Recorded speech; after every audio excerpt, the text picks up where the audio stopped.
closer ties between the United Arab Emirates and Israel means that Dubai is set to see an influx in Jewish visitors, and that has restaurants here scrambling to offer kosher cuisine, food which complies with Jewish dietary requirements. I'm headed to the country's very first kosher restaurant, the Armani Cafe, which just opened its doors at the foot of the world's tallest structure, the Burj Khalifa in downtown Dubai. What have you got on the menu for us today? It's called arancini. So you can find it in all parts of Italy, but mainly in south of Italy. We warm up the pan. I just add some olive oil on the pan. So we get the carrots, celery, and garlic. So when the vegetable is already, we just add the meat. So after the meat, I add the tomato paste. You let cook the bolognese for about 15 minutes. Keep it in the fridge. To make the arancini, you need to have a cold bolognese. Can you tell us about sort of some of the rules around preparing kosher food?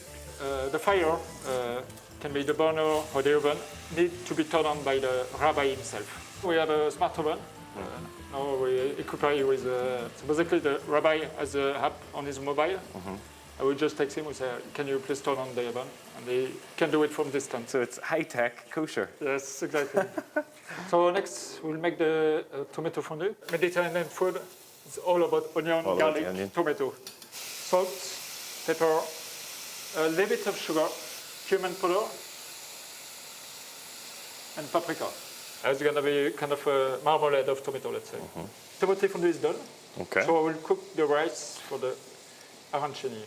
So I'll boil rice. Okay. All right. When the rice is well cooked, we add a margarine. Why margarine and not butter? Either you prepare in the kitchen meat or you prepare dairy.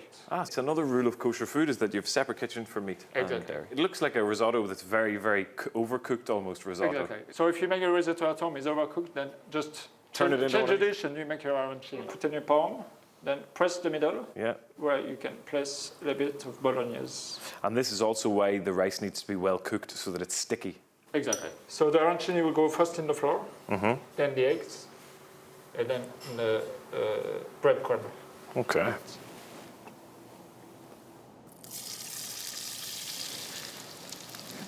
And then a little bit lemon mayonnaise on top, and a few coriander leaves as a garnish. And there's only one thing left to do, which is to eat it? Yes. Bon appetit. All right. Here goes.